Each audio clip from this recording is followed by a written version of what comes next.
Hey everybody, this is Rydo and we're back to another recording of MTG Arena. Today is Friday, November 22nd. We did the historic anthology event. Now, an anthology, unless I'm misunderstanding the word, would be a collection of short stories of unrelated or perhaps related theme, but unrelated characters and unrelated events. What they're releasing is a historical collection.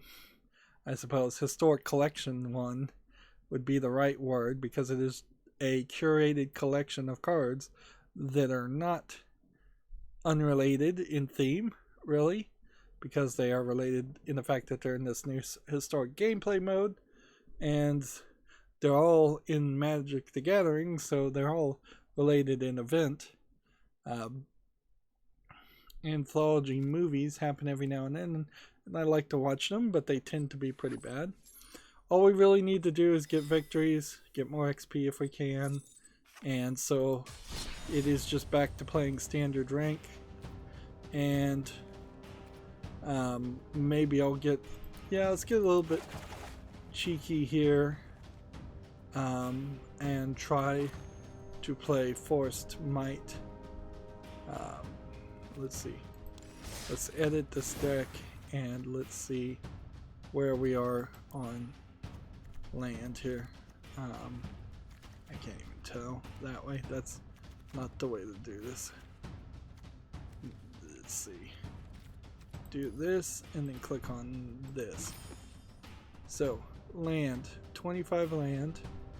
So if I have 25 land here, before we do anything else, let's go to our other deck, our Fire Dome Destruction deck, and see if we ever adjusted the land here. Land 24.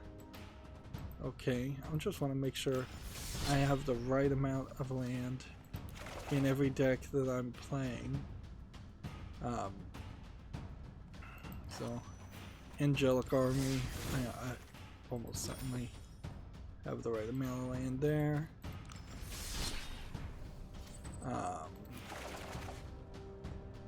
So Azure Skies would be the only other one.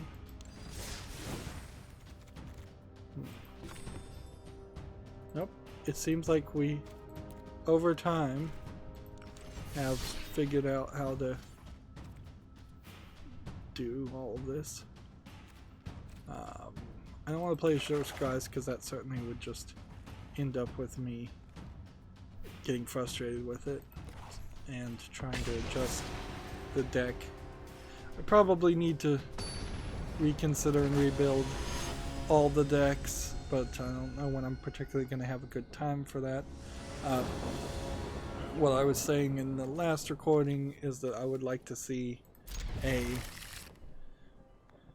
Core 2020 constructed draft happen again, and I probably should have gotten into the last one and I didn't, and then if I had more Core 2020 cards, then that would certainly help. And while we're waiting for this guy to decide whether they want to mulligan it or not, we have a game here on Steam called Alive Hunter, which looks like it's probably a low effort animated game. Yeah, with dark screenshot syndrome. Yep, looks like it's kind of a troll game for 99 cents, English and Portuguese Brazil. Although I would say, if we can get a good image here, a Pippi Longstocking, which is a very old reference, or Wendy from Wendy's redhead cop concept, is not something I've seen for a very long time, if ever. So that might be an interesting character design if they did something with it, which is a big if and obviously not. But then you also run into the problem here where this character and this character do not look in any way similar to what you're actually seeing in the game. Okay. No. So, the problem with this deck, I remember, is that this can only be on the field. Only one of these can be on the field, so having duplicates when you're building the deck is something I think that they should probably warn you about. Magic Arena was having trouble with deck validation earlier today, so they obviously don't have the programming down enough to warn you. But it would be nice if they had something like that.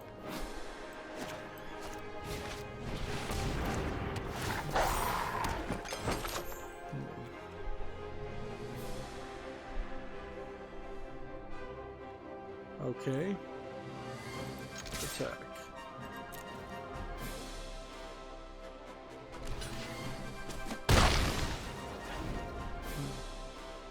What was that card? Why did that not work?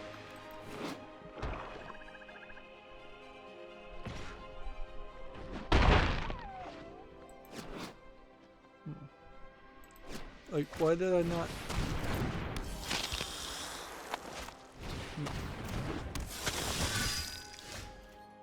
Why do I have so many of these cards?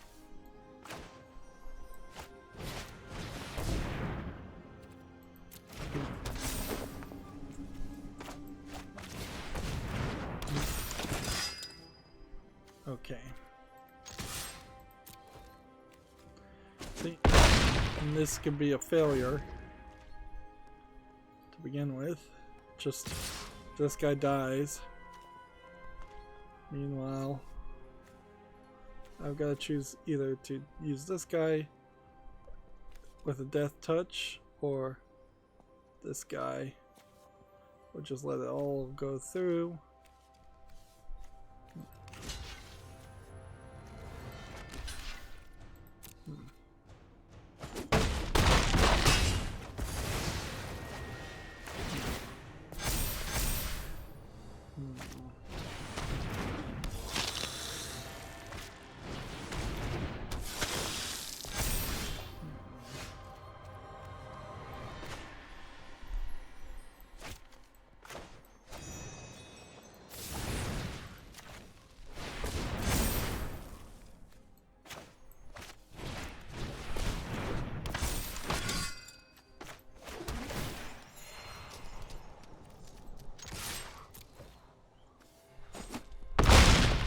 But see, I kind of lost right there.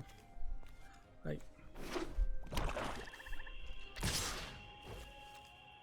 yeah, I've kind of lost just because of the way this whole thing is gonna break up.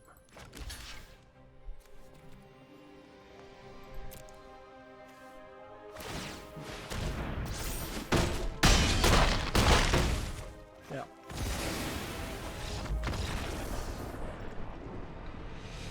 So,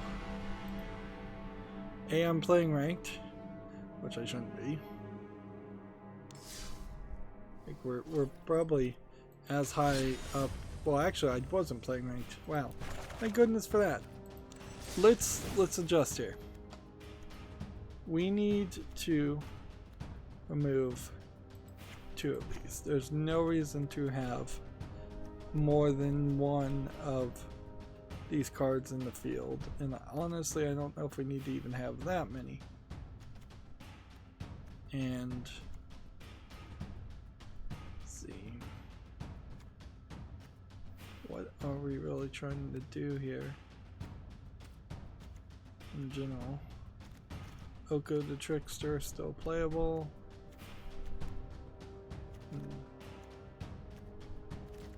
It's just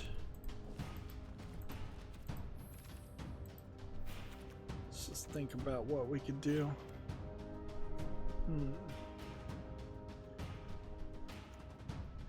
Don't really need that.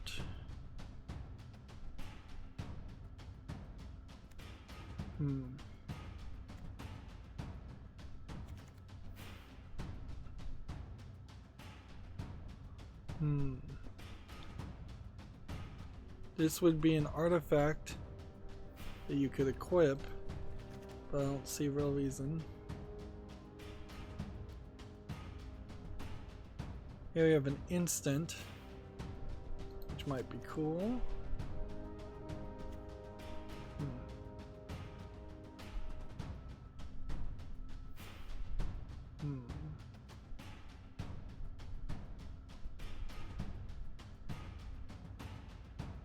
That might be a cool thing too.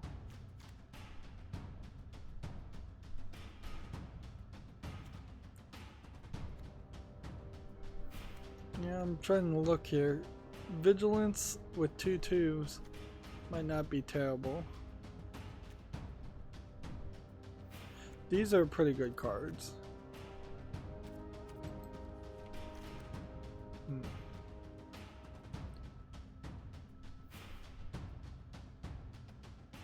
Sacrifice of food, +5/+5. We'll take that. And I'll take 2 of those. And I'm just making some kind of food token deck that probably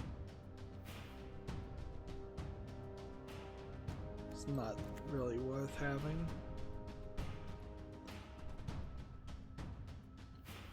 That's probably not a bad card either. I'm putting in a bunch of things. I've seen people play this, so I'm gonna put one of those in the field on the deck.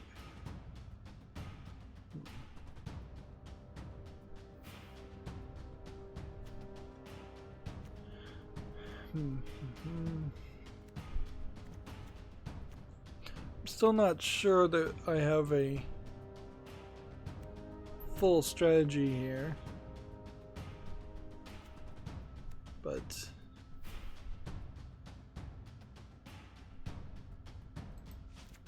I think there might be something doable.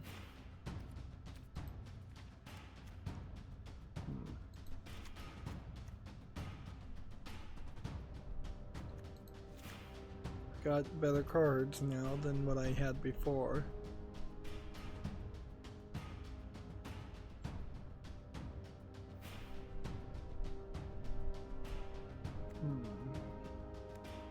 I don't think I'm ready to play Overgrowth Elemental.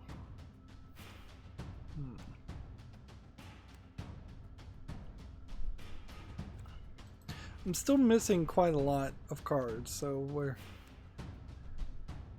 rebuilding decks right now is still kind of crazy.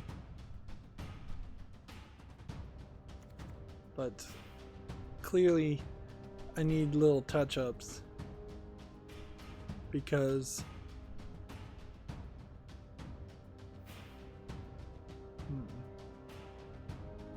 need little improvements.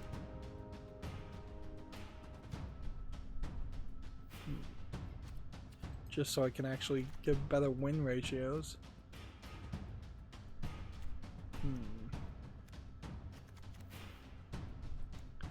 And see that this is where, being new to this game, I'm not in a good position because what does this do? That's 6 mana. Odds of that ever working are extremely low.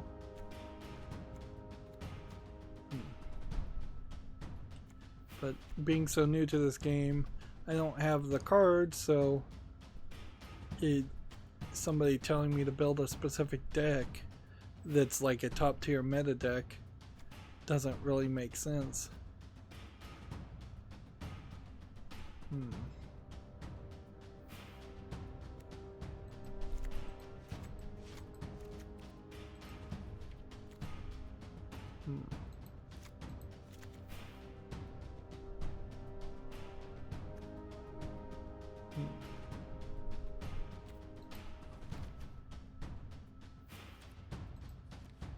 Interesting. I have to decide whether I really want to play those colors,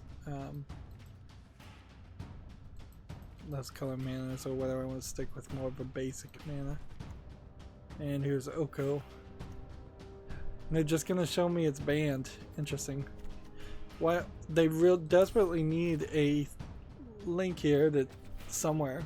It's like show banned cards, don't show banned cards. Just hide that completely from me.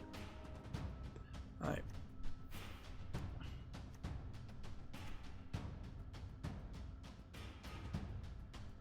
This creates food tokens.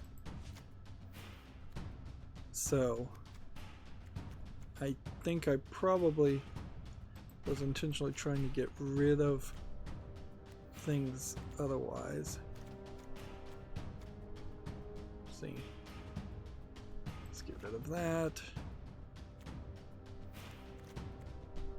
And let's see.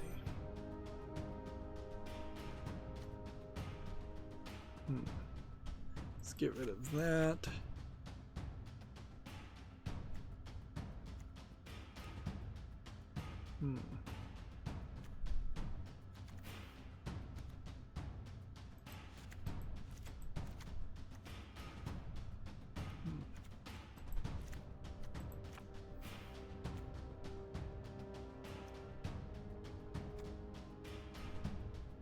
I don't think this works, so I'm going to get rid of that.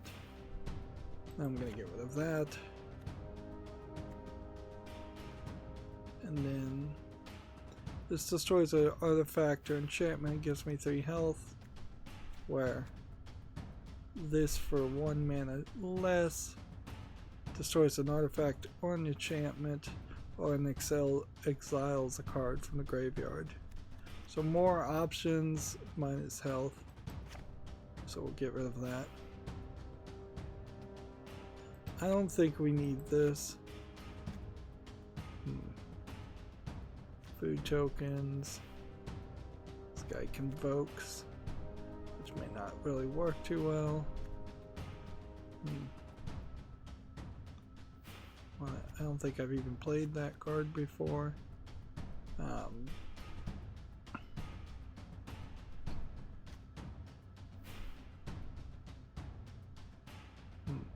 Let's get rid of that.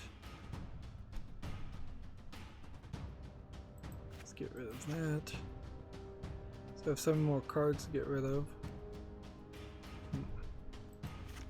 Get rid of that.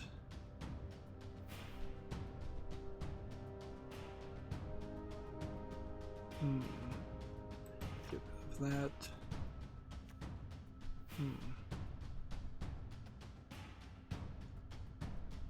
This is an 8 mana card. Like, not really gonna play this. This is such a late game deck, and that would be so much control that I totally couldn't play. Now this is not bad.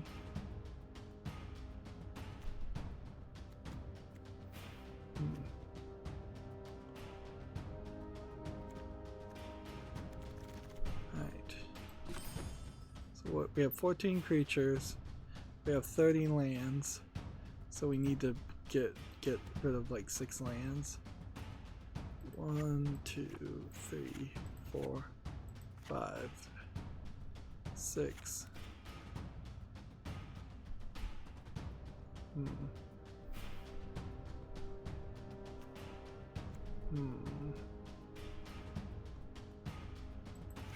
2, 3, 4. 1, 2, 3, 4.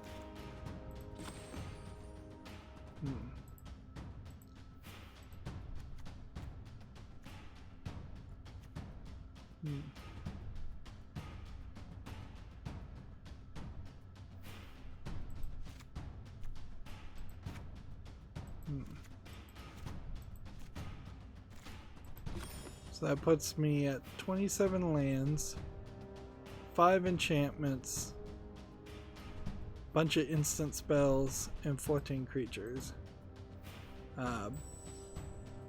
So all of our creatures are either 2 mana or late games. And then we have a bunch of spells. This will be an experiment to say the least, but let's try it. And it at the very least changed the deck from being a 4-color deck down to just a green-white deck.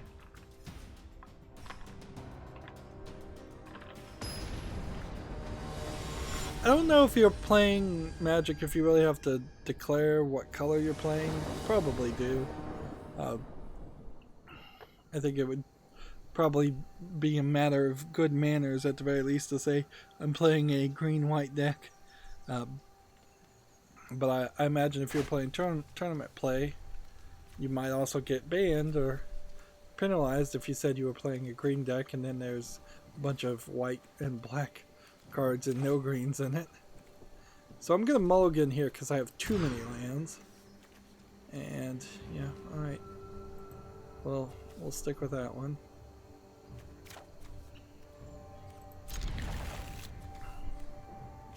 And we won't mulligan this. Instead, we'll mulligan that. Because I think I have plenty of this.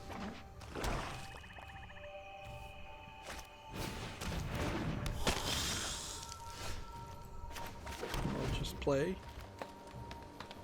While we're playing, we have a game on Steam here called Chipmunk, which looks like it's a side-scrolling beat-em-up game that's just a little poorly animated for my taste.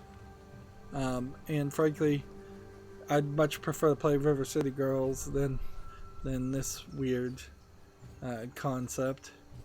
Like it looks like it would be an interesting joke game, but then they want $8.99 for it. Says it has English full audio. I bet it really doesn't. In the sense that I bet there's no actual lines of dialogue in the game. So I'll pass on Chipmunk.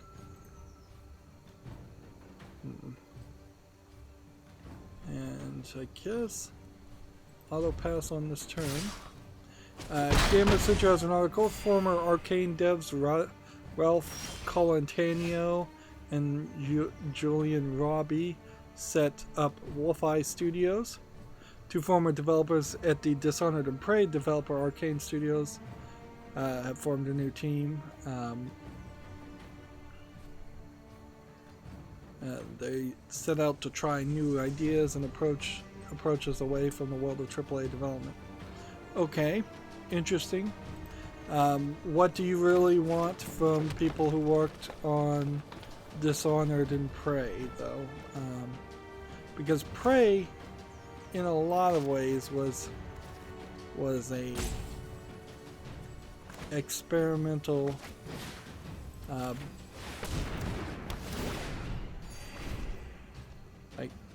in a lot of ways Prey was kind of experimental gameplay design with the generic wrapping of first-person shooting and Bioshock style gameplay on top of that.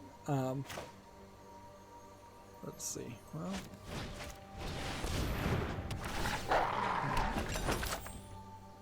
there we go.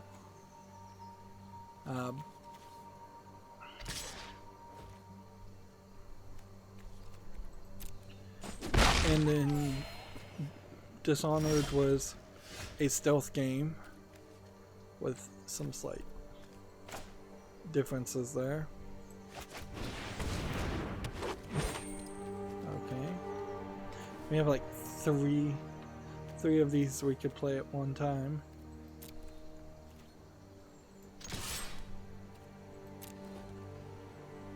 So we'll just see if he decides to block. If he does, we'll play one of these.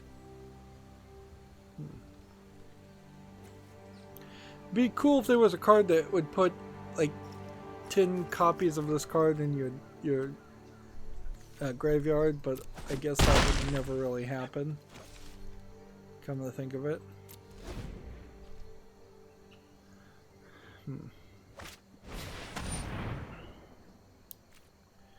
Yeah, so Dishonored was a stealth game. Dishonored 1 is fine as a game. It's not particularly special in my mind.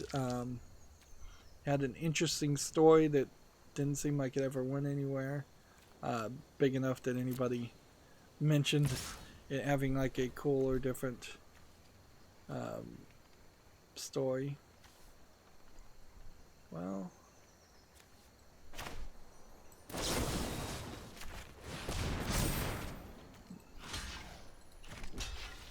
go ahead and block that.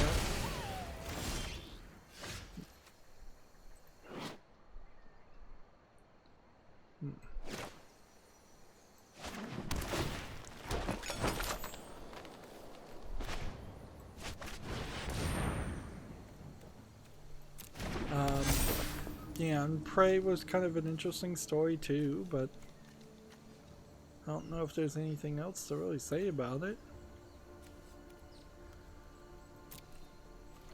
So I guess the answer to this is no attacks. Just end the turn.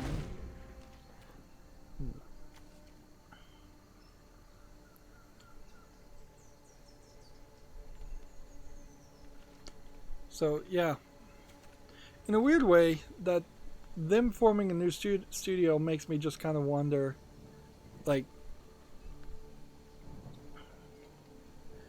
what anything they could do might be brand new, might be cool, but I really have no idea. Before they worked on Dishonored, they worked on Dark Messiah of Might Magic and Arx Fatalis, which I would argue those are such old games that it doesn't mean anything.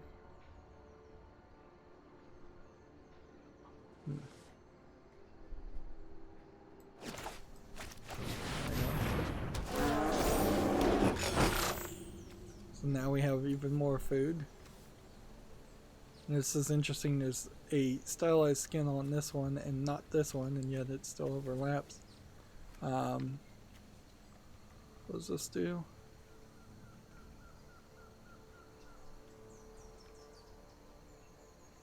Why is this attack modified? Oh, it's just because of this, yeah. Alright, well. Attack.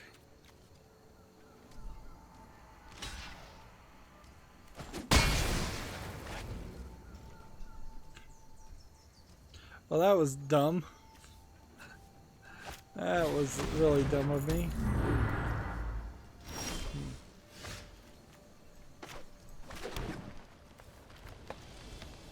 Alright, well. I guess one dumb thing. Now all the food tokens are stacked on top of each other. Let's just do it again.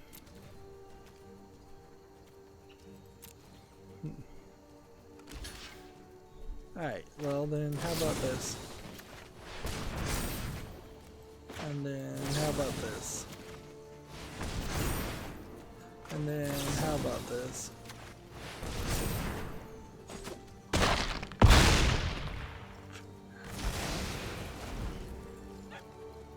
See if you can take me now. Like, this guy has trample. Anything he puts up, I win. Pretty much.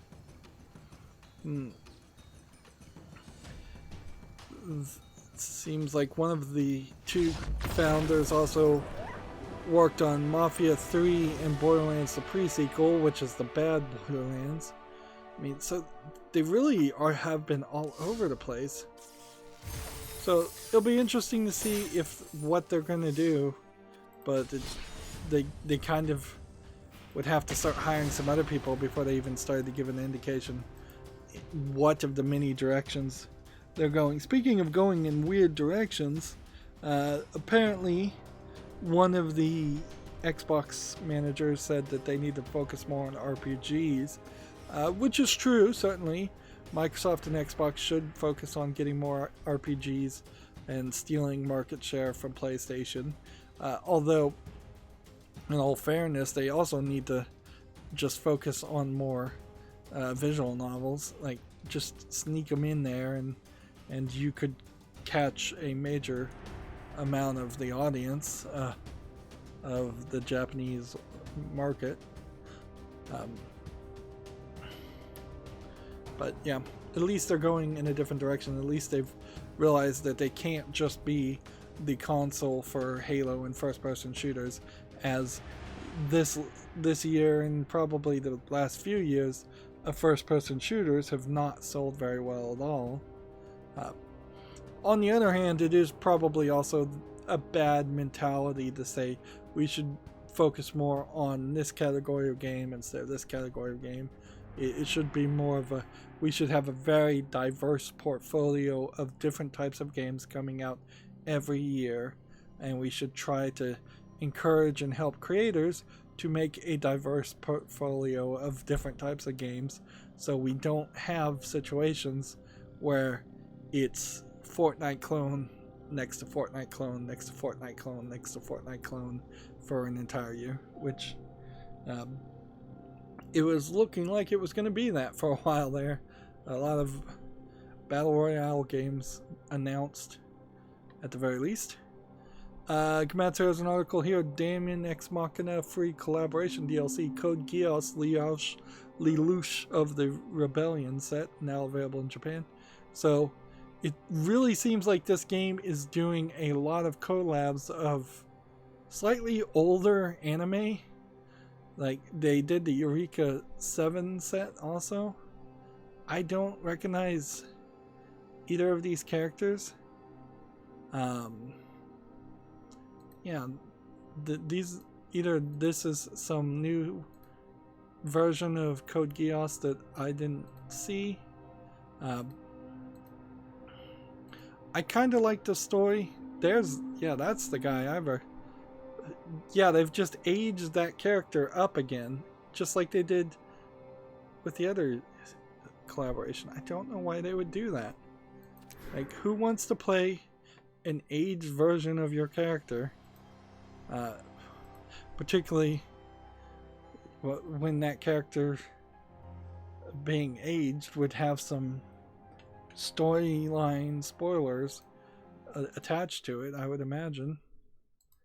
Well, I guess that would be true for any character, pretty much.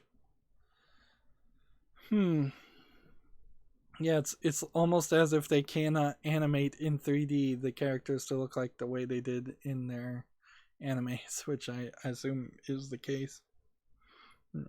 Yeah, Code Geass, an interesting concept stretched across far too many episodes would be my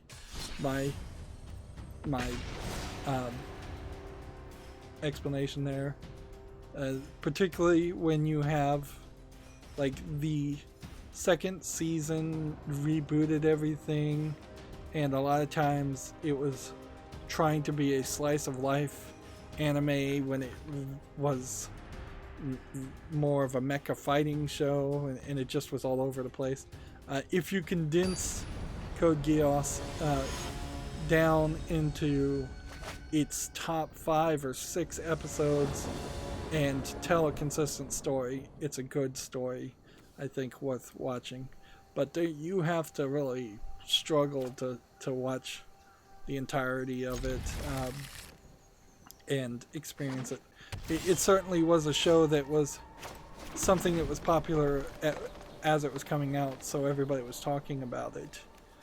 That's also not a thing anymore, so it would almost certainly fail in modern day, because if it would be released to some streaming service, people would watch all of it very quickly, and then people would be done with the series and have nothing to say. We're going to experiment with this to start controlling our flow of cards.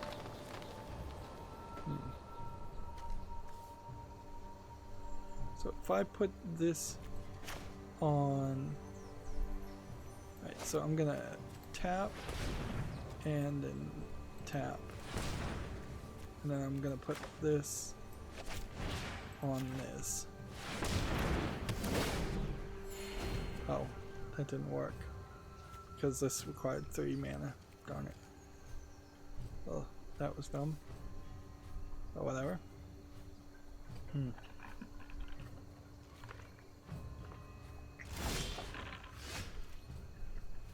since the main thing is about Code Geass is it's kind of like a slight predecessor to Death Note, in the sense that a character has the ability to give one command and one command only that will be followed without question to anyone he runs into that looks into his eyes.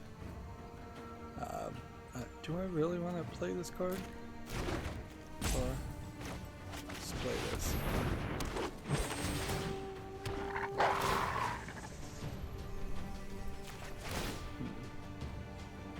Okay, do we want... No, I think we're good with that. Like, the good part of Code Geass was the idea that he had to perfectly word what he was going to say to accomplish his goals and not make a mistake. Whereas in Death Note, you kind of had to... the light Yagami had to perfectly think through a lot of his schemes to avoid getting caught. Do I want this card? Yeah, I'll take that.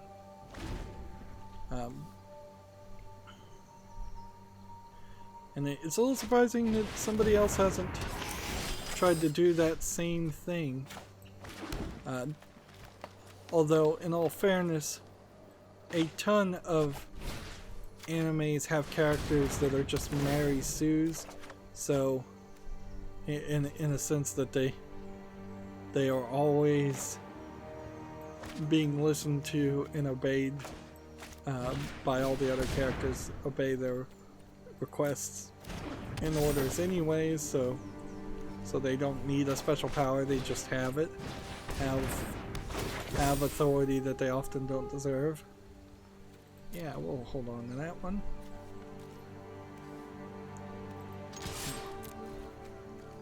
So writing a story around that is not really necessary. I'm never gonna finish all the games today though if I keep talking about Code Geass, which, yeah, just another 90s anime that somehow has become nostalgic. Alright, well, we have a game on Steam here called Marissa's Marvelous Magic Shop. I imagine this is a Japanese game, but there's a lot of text here that makes me kind of suspect it might be a Chinese game. Yeah, just way too much text. It looks like this might just be an idle game or a clicker or something. It's $4.79. It's English, Chinese, traditional Chinese, and Japanese. That makes me think, yes, it is a Chinese game. Not the worst Chinese game that I've seen. I certainly, when I was curating the games, did decide to leave a large collection of things off. We ran into a decent number of... Let's see. Let's do that.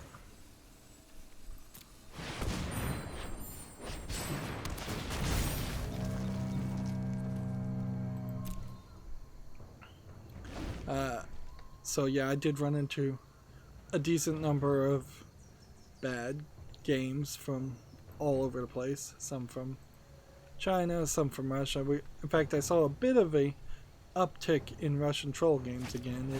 It's been relatively quiet in the last, I would say, 4 or 5 days.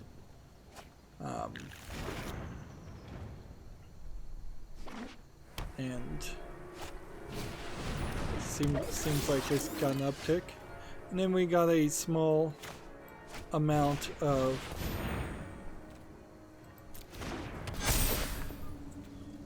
we got a small amount of lewd adult games.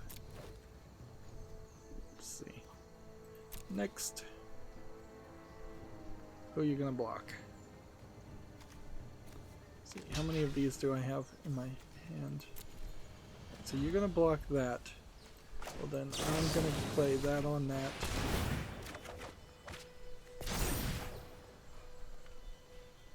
And then, yeah, I don't think there's anything else that needs to be done. And then I'm gonna win. And we'll just play that. And for good measure, we'll play that. Although that's not even the strategy of my deck. That's just me showing off and being stupid. Let's see. I guess I'd better double check here. Just make sure all these images are YouTube friendly. YouTube family friendly. Yeah. We have a game here on Steam called Rituals in the Dark, which looks like it's a girl-on-girl visual novel romance of characters. If any of these images wanted to load, it seems like it's kind of a almost watercolor painted style. It's a little rough, but it's something I also would call definitely a Western animation style. You're not trying to really ape the moe anime style. I've had enough of you. So it looks cool. It's $6.29 discounted. It's English and German. Meanwhile, he played a Planeswalker and then conceded. So, alright. Do we have enough confidence in our deck to play ranked? I think so. Wait, no, that's not. Whatever, we're gonna play a white deck now.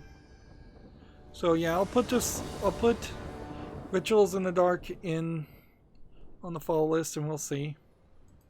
Seems like it's somewhat of an occult story, or in the sense that it might be two girls doing magic or pretending or playing like they're doing magic. Or maybe, yeah, it actually looks like maybe this white dress girl has been summoned by the red dress girl. Yeah, seems like that might be the case. Alright, so we have a little less mana here, but nah, that's still 3. That's still doable.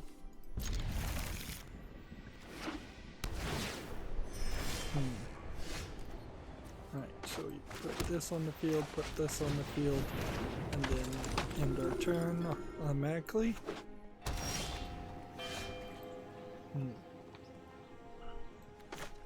Put this on the field, then put this on the field, and then attack. And that lifelink will pump that one up. So MTG Arena, let's see, November State of Game, bringing performance updates, a friends list, and new cards. The friends list was pushed back. Here we have 13 hours ago. Identified. We're still working on a fix, however, there's no ETA on this. We're experiencing deck validation errors. Swapping your Mirage basic lands to another set should function as a workaround. We apologize for the inconvenience. It's 14 hours ago resolved. Our store services have stabilized, so we're marking the issue as resolved. 16 hours ago, we're investigating store errors. It's not been a good expansion, to say the least, for them. Let's go ahead and just put a pacifism on this character. And then play this.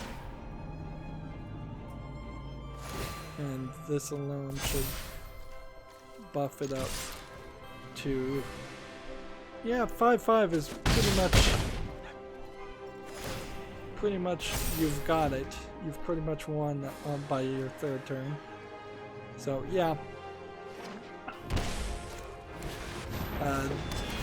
they need to have a better system as far as I don't know what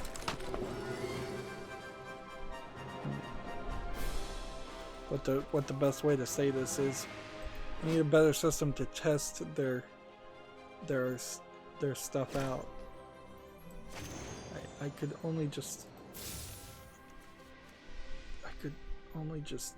do that. So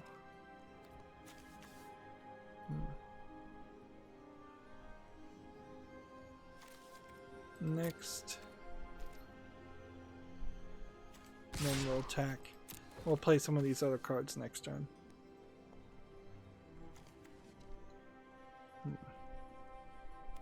Yeah. It's really not gonna block. Interesting. Okay. Let's see. Game of Sutra has an article. Take-Two leads a $20 million funding round into the Spellbreaker developer proletariat. We talked about this before. So Take-Two, not to be confused with 2K. It is the owner of Grand Theft Auto and Rockstar and all the other Rockstar games, obviously. They're putting money into potentially owning another company or owning part of another company, because let's face it, all the Take-Two companies really don't make games anymore. They make casinos for GTA Online. Okay. If I was to block here. Oh man, I could have attacked last turn with this. I didn't remember. Ah, that was dumb. Okay. If I do this, it would give an extra attack on everything.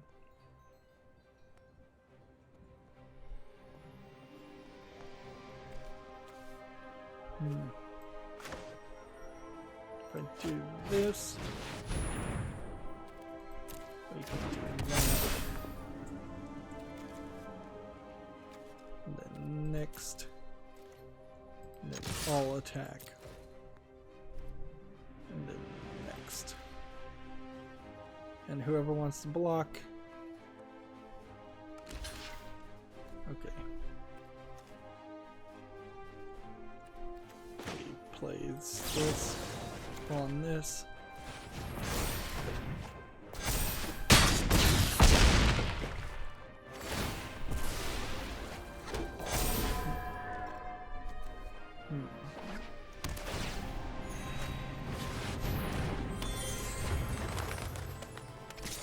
So many cards moving everywhere. Like I'm looking all over the place. I'm like, what does this card do? What does this card do? Alright.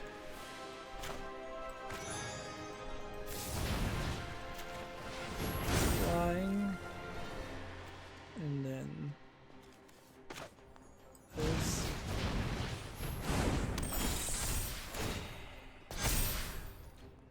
And then everybody attack.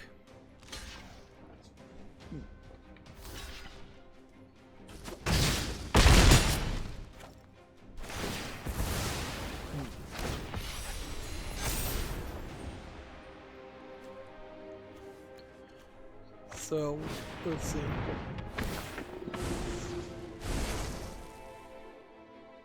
So this is supposed to create a 1/1 token. And this is changing it.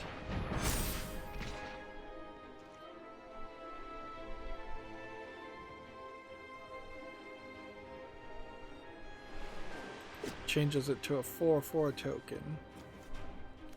See, I can just do no blocks. I don't even need it. It's not like that matters. Put that on the field. And place this.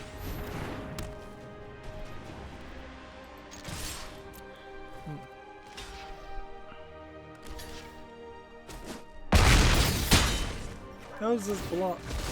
Oh, they killed my guy that could block. Darn it.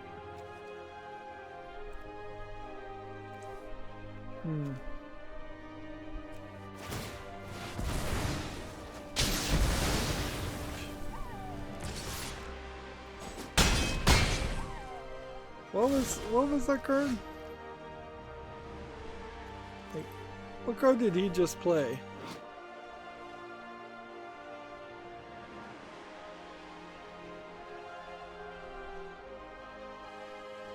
Apparently he destroyed a bunch of cards that way.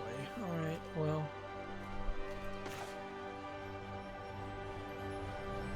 Flying Vigilance. Suppose.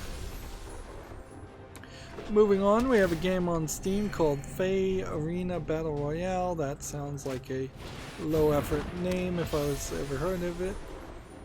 And this looks like it's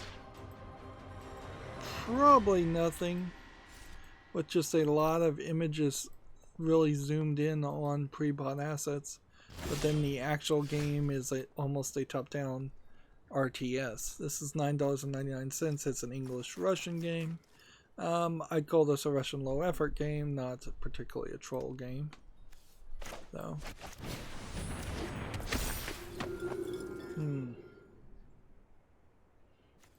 I might as well put this on the field, I think.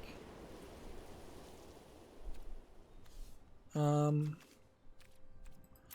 gonna go with no attacks, because I don't want it to. I want to accidentally kill my guy.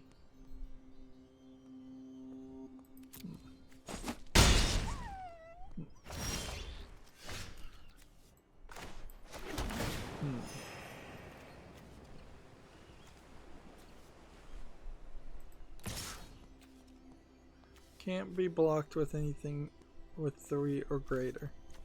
So then that could block me. I mean, I guess. We'll see if he bothers to do that.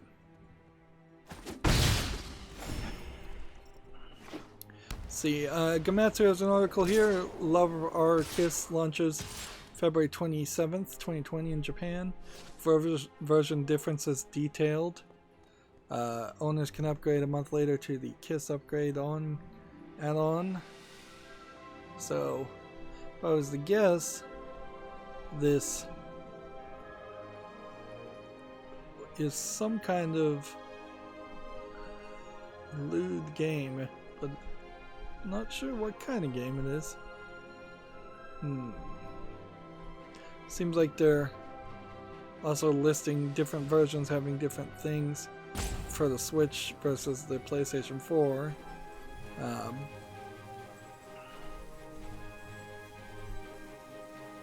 Yes, this doesn't really look like it's a visual novel. This looks like it's more like the Galgun games. Well, I'm gonna lose here.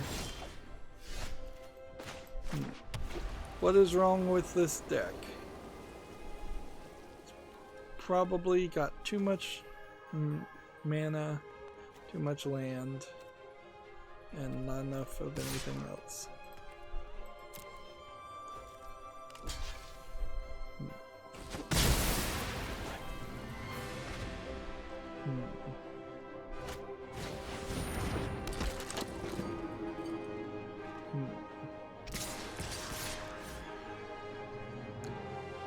What was this tagged as? Kadokawa Games. Yeah, it's not tagged as a specific style of game as far as I can tell.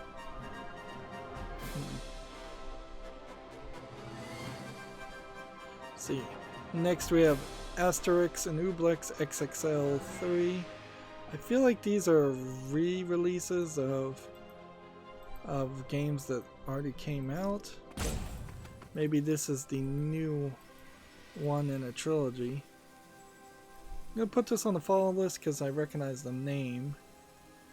It's $26.99. I think you probably would have to know these comic book characters too for it to make sense. I Alright, let's just say no blocks and lose this. Yeah, this one, the developer doesn't have any of the other Asterix or Obelix games.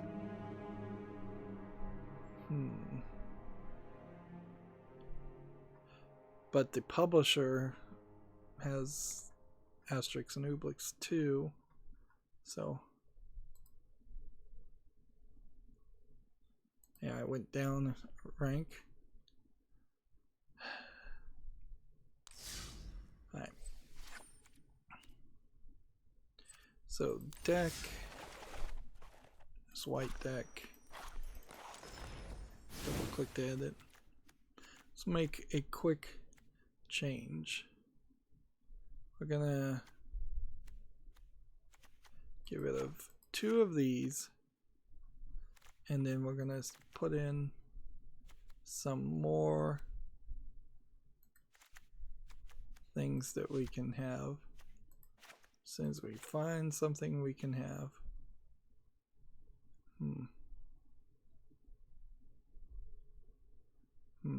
That's probably not worth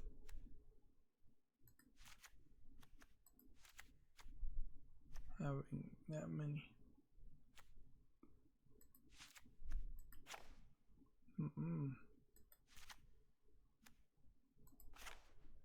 Jeez, I just don't have any creatures in this deck. That's the problem. So I need to find some new creatures to put in there. At least a couple. Probably more. I go 1, 2, 3, 4. There we go. I think that fixes that problem pretty easily. And then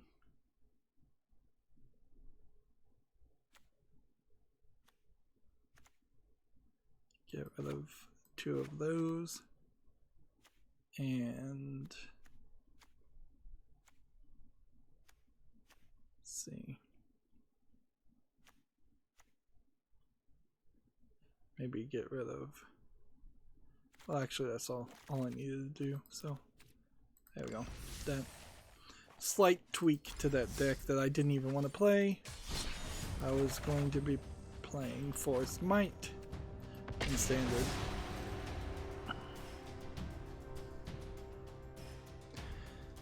It is still slow. I mean, I can't spend the next year or 2 complaining about the fact that MTG games are slow, and in the same way Hearthstone games were slow. Maybe MTG games are even 5 minutes slower than a Hearthstone game, but undoubtedly I feel it. I totally feel the slowness sometimes. Even when you're playing like really fast at the beginning, it's still got a pause here, a pause there. Kind of feels like the other player isn't really allowed to play.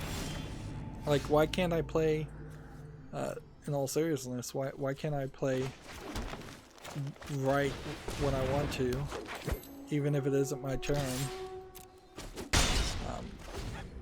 And play out of turn. It's probably incredibly rude and not allowed in Magic, but would be something that would be particularly helpful in Arena. I'm gonna say no attacks this turn. So here's Asterix and Obelix XXL2, and it's rated very positively. Do they have Asterix and Obelix 1 on sale from this Microids publisher? That would be my other question. So Microids mostly publishes other older games or indie games. And I would definitely put Asterix and Obelix in that category. but it seems like they don't have it. I saw a picture on my Twitter account of someone retweeting an image of an old Windows 3.1 folder just full of icons of how you would launch games, and I'm like, oh yeah, before the start menu was a thing, and before there was before there was so many different things added to Windows. It's like it really is a blast from the past. I had totally forgotten about it.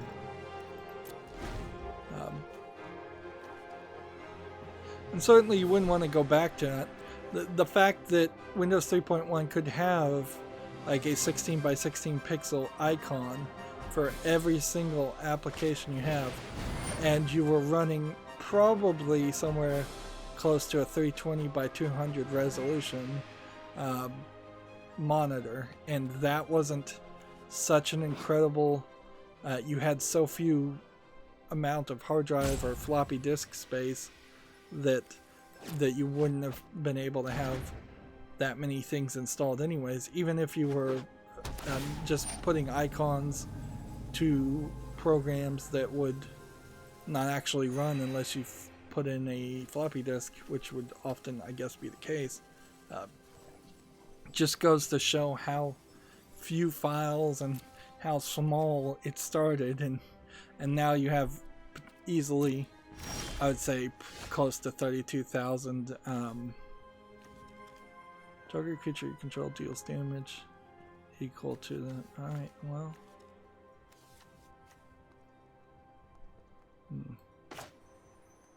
Start with this. Actually.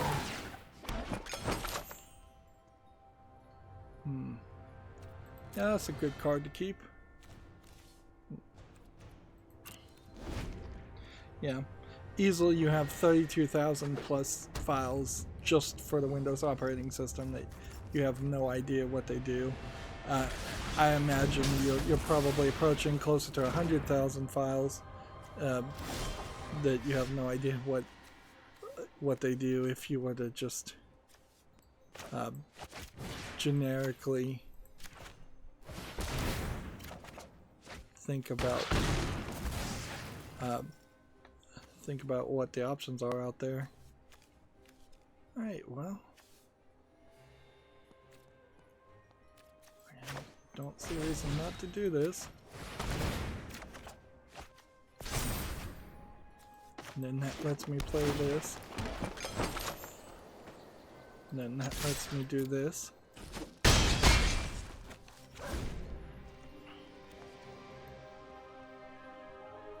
So, yeah. Next game we have is called T-Tooth Mega Party. That does not sound like that is English. Looks like it's a collection of button mashing mini games. Let's see. Requires a controller. It's $26.99. What language is this? English and French. Alright. 5 game modes. So this kind of looks like it might be a Mario Party game. It says it has single player. I'll put it on the follow list. A Mario Party like a game isn't a terrible thought.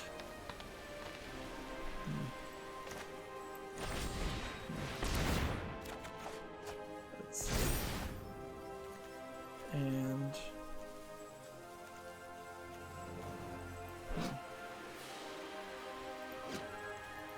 next attack. Actually, sacrifice of food. Because, well, sacrificing of food does not count as. It doesn't count as casting a spell. That's what I was trying to see if it would do. And it didn't. Thought it would draw a card for me, which would have been nice.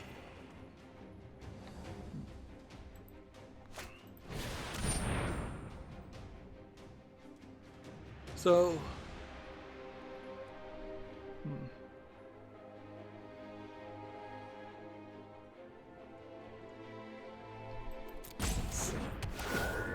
to keep playing this. I don't think I fully understood what... Oh man, I just discarded that card, didn't I? Oh well.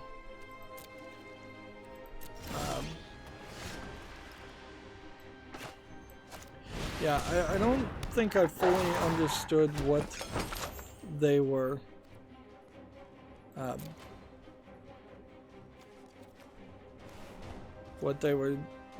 announcing when they announced the Steam Let's Play Together feature. I think it's an expansion of the remote play ability to cell phones and Android phones and iPhones and other things, tablets, maybe other PCs, maybe even consoles. So it's the idea that one person near you, or that I don't even think it has to be near you on the same LAN. I think it's just one person that's your friend, lets all your other friends play together on whatever devices they have. It seems like it is a nice plethora of options and choices that I wasn't really understanding. I thought it was just kind of the general concept of remote play, or playing against somebody else outside of your LAN. But yeah, it seems like it's both. And so PC Gamer has this article, or the British PC Gamer, and they want me to go to the US version. So the Steam remote play, like remote play was one thing, and I think play together was one thing, and they've merged them together, and now they have this sale.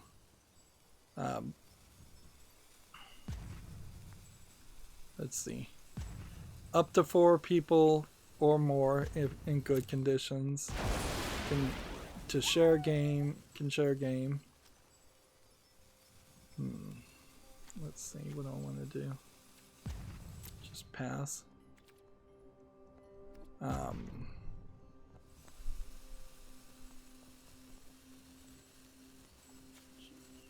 Let's see. I'm just gonna sacrifice all this food just for fun.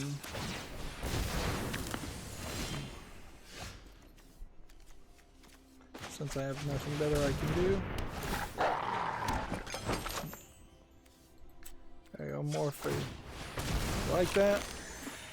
Take that. Have some more food. I have like 3 cards that have been exiled.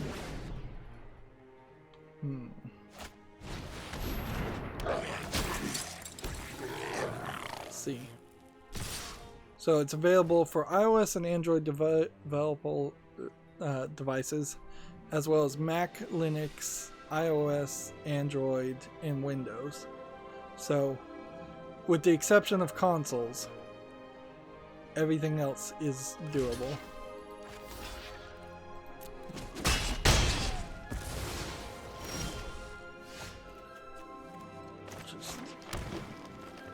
I just don't have the right mana color.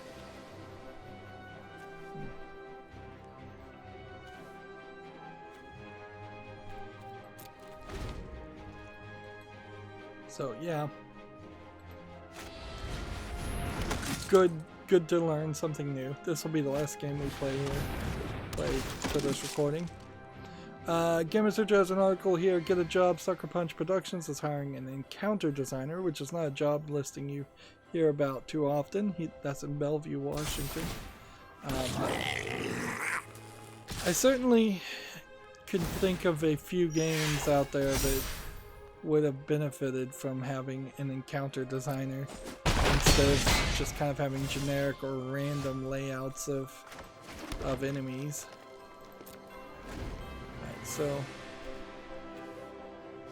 either I need to put in more white mana cards, or I need to get rid of the white mana cards. And probably I just need to get rid of the white mana cards.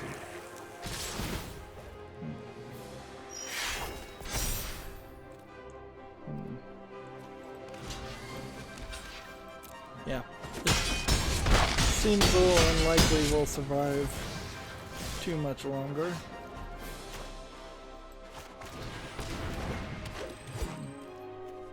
And he beat me by getting rid of my Season of Growth, which I guess I should have more than one of those, and by taking that guy. And yeah. TechCrafter has an article. The Game Awards nominees are announced. I believe I am the master here. The Game Awards never hurt anyone. They're showing on December 12th. I thought they were showing like during Thanksgiving. Game of the Year options are Control, Death Stranding, Resident Evil 2, Sekiro Shadows Die Twice, Smash Bros. Ultimate, The Outer Worlds, Action Game Award, and I guess of the year, Apex Legends, Astral Chain, Call of Duty, Modern Warfare, Devil May Cry 5, Gears 5, and Metro Exodus. My standard approach for this is going to always be that we'll see some Japanese company games named, but none of them will win anything big.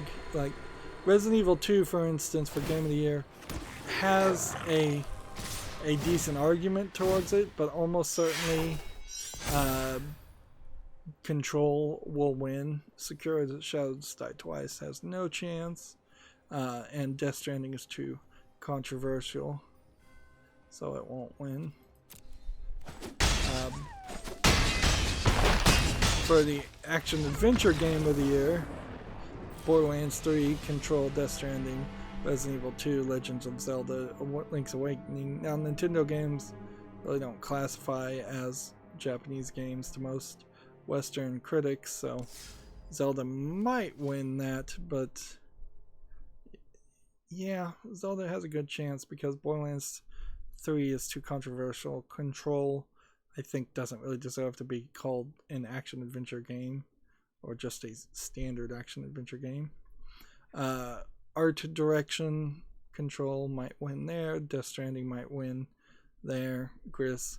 We have Sayonara Wild Hearts. If that one wins, that would be weird. Zelda and Sekiro Shadows Die Twice.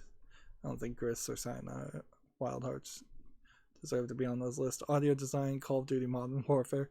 That's like the only EA game. It might win that, but I doubt it. Control, Death Stranding, Gears 5, Resident Evil 2, and Sekiro Shadows Die Twice. I wouldn't be surprised if Control just sweeps the boards, or to avoid that, they give Resident Evil 2 like sound design, or Sekiro Shadows Die Twice sound design. Community support has Apex Legends, Destiny 2, Final Fantasy 15, 14, Fortnite, and Rainbow Six Siege. I think Fortnite and Destiny 2 are probably close winners there, and I bet they would be too much of snobs to give Fortnite an award, so Destiny 2. Content Creator of the Year award, not a award that should exist, is Jack Corge Dunloop, never heard of him. Benjamin Dr. Lupo, never heard of him. Soel Ewok Wheeler, never heard of him. David Greg Greft Martinez, never heard of him. And Michael Shroud Grzeski. Maybe I've heard of somebody named Shroud. Esports coach, there's a whole list of names here. I'll just have you read them if you care. I haven't heard of any of these people, and it seems like most of them are Korean or Asian of some sort. Esports event, Overwatch League Grand Finales, EVO 2019, Fortnite, IEM, Katawice 2019, never even heard of that. League of Legends World Championship 2019 and the International 2019. I have no care about esports, so won't even bother to guess who would win that. Esports Game of the Year, Counter-Strike Go, Dota, Fortnite, League of Legends, Overwatch. I could imagine Fortnite getting the award there, or Dota 2 getting the award because of the auto chess add-on mod. I don't see why Overwatch would deserve to win. Esports hosts here, again, a bunch of names of people I don't know. Esports players. Like half of these awards are esports things. Esports teams. Yeah. Family Game Award. They, I guess, put these all alphabetically. So you had to go through all the E's. Luigi's Mansion 3, Ring Fit Adventure, Mario Maker 2. I could see that winning. Smash Bros. Ultimate, Yoshi's Crafted World. Why is Super Smash Bros. Ultimate considered a family game? I mean, it's a fighting game that's relatively family friendly, but I wouldn't really call it a family game. And same is true for Ring Fit Adventure. It's family friendly enough, but it's not really a game that even two people could play, because I think it only works with one Pilates ring. So there's like a couple things here that don't even fall under my mind as being a family game. You might as well call this the not rated M for mature game of the year. Fighting games, DOA 6, Jump Force, Mortal Kombat 11, Samurai Showdown, and Smash Bros. Ultimate. Of that list, I think Smash Bros. Probably gets it. Jump Force doesn't deserve it. Mortal Kombat doesn't deserve it. I don't think Samurai Showdown deserves it. And I don't think they would ever give it to DOA 6, even if it did deserve it, which that's questionable. Indie games presented by Subway. You have Disco Elysium, which that could win just because it's the most recent one. Gris, My Friend Pedro. I could see that winning just because it was popular. I bet when people were voting. Outer Wilds or Untitled Goose Game. I imagine Untitled Goose Game might win that too. Game Direction, Control, Death Stranding, RE2, Sekiro Shadows Die Twice, and Outer Worlds. It's like the same list for most of the awards. And again, Control would probably win. Games for Impact, Concrete, Genie, Gris, Kind Words, Life is Strange 2, and Sea of Solitude. All of these are like pushing some kind of SJW political agenda of some sort. That you might agree with some of them, you might not, but that's the whole point, games for impact. When, frankly, games are most likely going to be the least impactful thing on the world, and they should be the least impactful thing in the world, frankly, because it's not a game's place to have a social impact. Let's see, independent game, Baba's You, that could win if people remember it. Disco Elysium, that's probably going to win just because it's more recent. Katana Zero, I doubt it. Outer Wilds, I doubt it. Untitled Goose Game again. Let's see, mobile games, Call of Duty Mobile, yeah, that's a joke. Grindstone, probably going to win that. Sayonara Wild Hearts, maybe that would win. Sky Children of Light, I doubt it. And What the Golf might win. Multiplayer game, Apex Legends, Borderlands 3, Call of Duty, Modern Warfare, Tetris 99. Tetris 99 probably going to win that. I don't think any of the other ones really deserve an award. Best Narrative, A Plague Tale Innocence, I could see them winning that. And this is probably the only category A Plague Tale Innocence is even going to be in. Control, I can't really say Control's narrative is that good.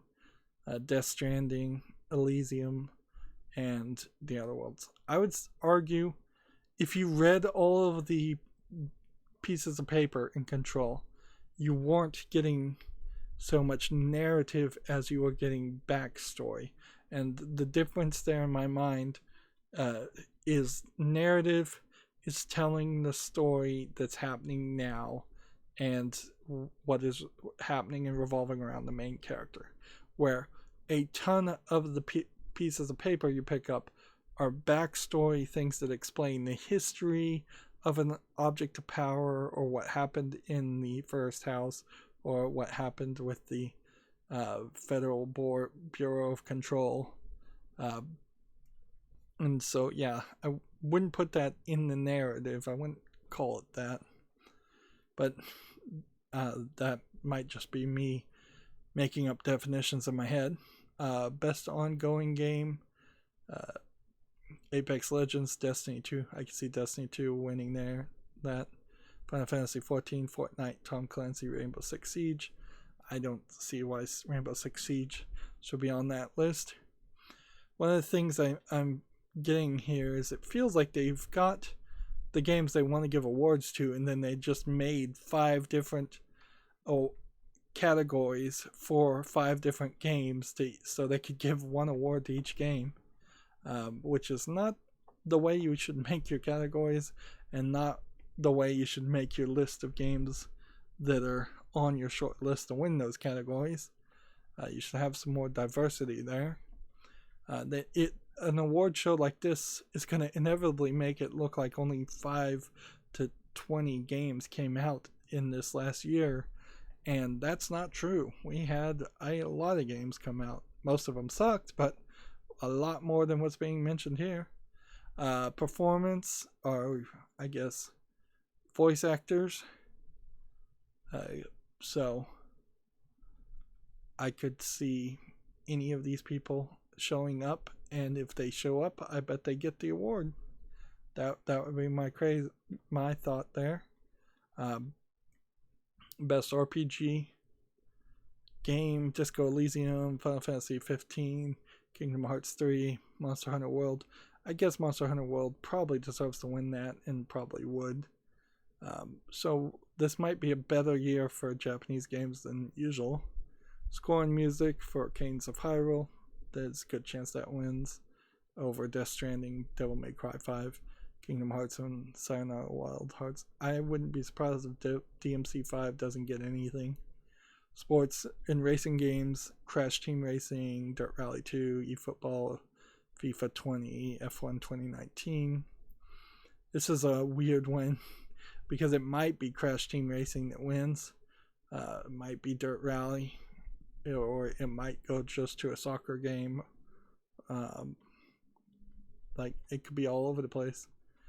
This is the kind of category where I imagine very few people will even bother to vote it, and thus the tally could be easily swayed by 1 or 2 people. Best strategy game, Age of Wonders, Anno 1800, Fire Emblem 3 Houses. Almost certainly Fire Emblem 3 Houses is going to win. Although, again, Nintendo game, so I wouldn't really count it as what they look at as a Japanese game. Total War, Three Kingdoms, Tropico, or War Groove. Best VR AR game, Asgard's Wrath, which I probably need to look up what that is. Blood and Truth, Beat Saber, No Man's Sky, and Trover Saves the Universe. Almost certainly Beat Saber would win. I've heard of this game, Asgard's Wrath. Let's see. Is it on Steam? I guess it isn't, and that's why I haven't seen it. So here's the Oculus Store. Yep, this looks good as a VR game.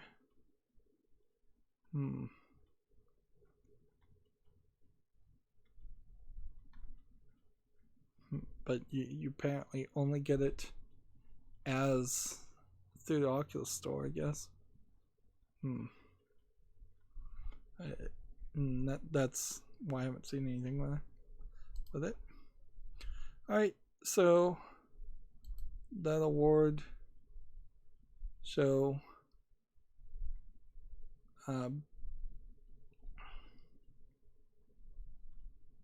will happen. I guess all that we can really say about it is that the award show will happen, and there probably won't be any big surprises or any games that win awards that really or unanticipated. The list of the people that could win is always too short. I think they do themselves a much better favor if they had 20 games on the list and kind of avoid what happens in the movie awards, where there's only like 5 movies that are mentioned, even though there's probably closer to 52 movies that come out that should be at least considered at some point. They could easily name like 10 or 20 games for each of those categories and at least remind people that those games existed and they were slightly considered, instead of having 6 categories that have the same 6 games over and over again. But in all realisticness, for the average player, 6 good games a year would be playing every one of those games for just 2 months, and that seems reasonable. Anyways, that's going to be it for this recording. Stay tuned if you're watching live. As always, I ask you to like, share, subscribe, comment, and watch every second of my videos. If you want a friend to follow me on any social media sites, there's a whole bunch of links down below in the description box. And if you want to support me even further, there's a link to Patreon, or you can friend me on Steam and gift me a game off my wishlist. Those sales are coming up. Thank you for watching. Have a good evening.